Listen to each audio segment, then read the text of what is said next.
In the last video, we took a look at the master effects section, which is this limiter that we can engage on our master in order to protect ourselves from any overs if we're using this as a stereo instance.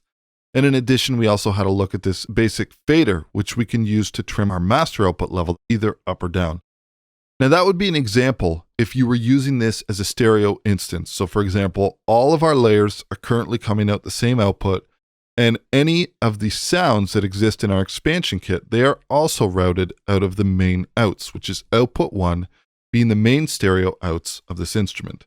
And as previously mentioned, I currently have Regroover Pro set up on one fader in my console over here. All right, so let's go ahead, let's bring the plugin GUI back up, and let's take a look at some of the options that we have in terms of our routing. So if we click in this little area in the layer mixer, it's a little bit hard to see because of the gray color, but if we click here, we get this drop-down menu, which has out 1 through out 16. Now, in addition to that, we can also do the same in the editor for these individual pads. So for example, the kick, or rather the snare that we have over here, this is currently set to out 1.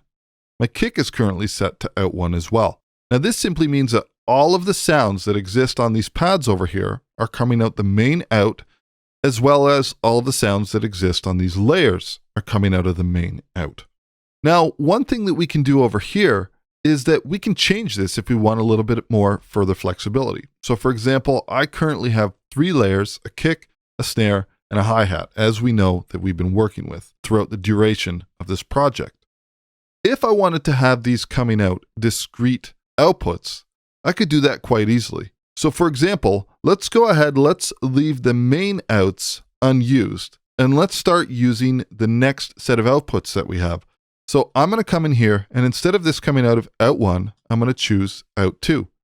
Now for the snare, I'll choose out 3, and for my hi-hat, I'm going to go ahead and choose out 4. So now, if I was to play this, we're not going to hear this because it's not routed to any outputs. Or rather, it is routed, but our DAW doesn't know that yet. So you can see that I've engaged playback. We're not hearing anything. All right, let's go ahead and stop this for a moment. So now that we've gone ahead and set up these outputs, we need to set up the instrument or our DAW to be able to accommodate these outputs. Now, depending on which DAW that you're using, this may be a little bit different. So for example, I'm in PreSonus Studio One over here, and the way that I can enable my multi-outs is simply by clicking this arrow over here. Now from here, I have Master, and then I have Regroover number 2, number 3, and number 4. Now it's worth mentioning that I can also get to the same thing over here by simply clicking in my instrument rack. I can also enable these outputs over here. So one thing that I might consider doing is coming into my outputs, and I want to enable output 2, output 3, and output 4. Now, as you may have noticed, when I enabled these outputs, it automatically brought up a new fader in my console over here. Let's go ahead and play.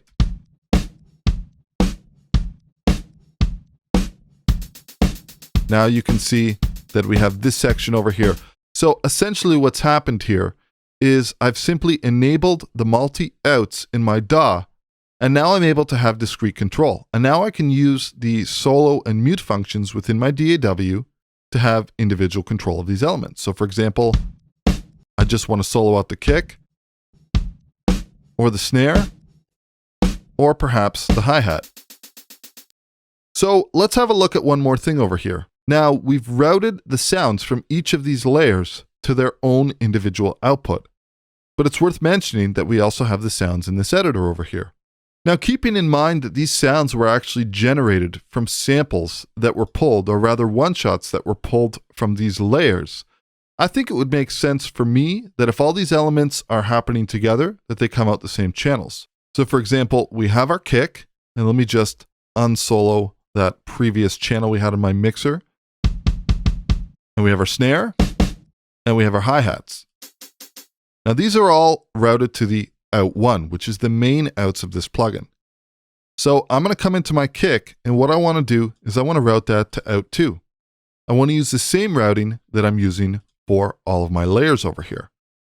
So let's come back into the editor for a moment, and now I'm going to go to my snare sample, which is existing on my C#5, and let's route this to out 3.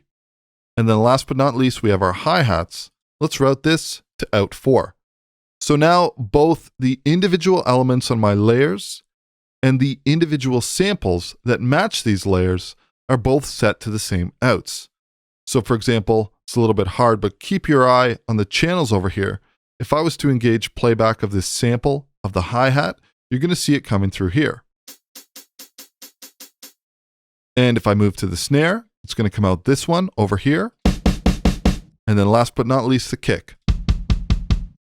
So by adjusting the output routing within our DAW and using different outputs for these different elements, we give ourselves a little bit more flexibility when it comes time to mixing this project. So I'm going to go ahead and just close this for a moment. And one thing that I want to do right off the bat, anytime that I do something like this, is I definitely want to go ahead and rename these. So instead of this being Regroover number 2, Regroover number 3, and Regroover number 4, let's give it a proper name so we know exactly what it is. So I'm going to call this kick, I'm going to tab over, I'm going to call this snare, I'm going to tab over, and I'm going to call this hats. So now I have my 3 channels over here, and the great thing about this is now I can use the inserts that are available within my DAW and the sends, and I could start mixing this using either stock plugins from within my DAW, or perhaps some third-party plugins that I like to use to add some different color, character, and vibe to these tracks. And this would essentially be treating these as if though they were audio tracks, but it still remains as a virtual instrument. So let's go ahead and collapse this for a moment over here. Now, there's many different benefits for working like this, and usually it really comes into play when you need to have further control of all these levels. So for example, I could take this and I could completely adjust the mix. Let's go ahead. Maybe I want to bring this down a little bit, bring the hi-hats up. And then keep in mind, we also have this MIDI information over here. Let me just go ahead and just collapse my mixer for a moment. We'll double click here, and I'm just going to go ahead and select everything. And let's go ahead and unmute these all. So now we're going to be having all of the information that's playing in Regroover Pro, but it's going to be coming on these 3 different faders in Studio One.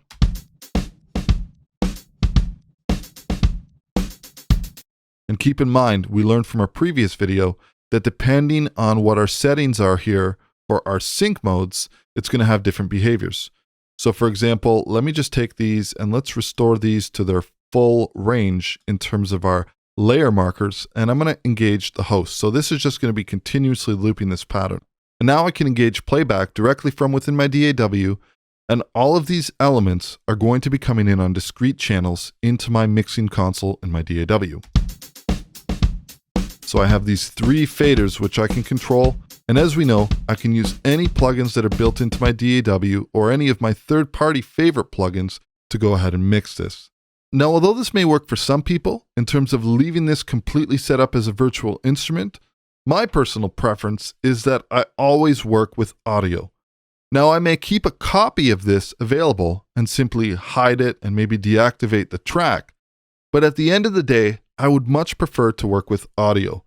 So in the next video, we're going to take a look at all the different options that we have in terms of exporting our audio from Regroover Pro and bringing it into our DAW so that we can work with straight WAV or AIF files and not have to worry about anything when it comes to archiving or any incompatibilities. Printing or committing or rendering to audio is a great way that we can do this. So we'll catch you in the next video.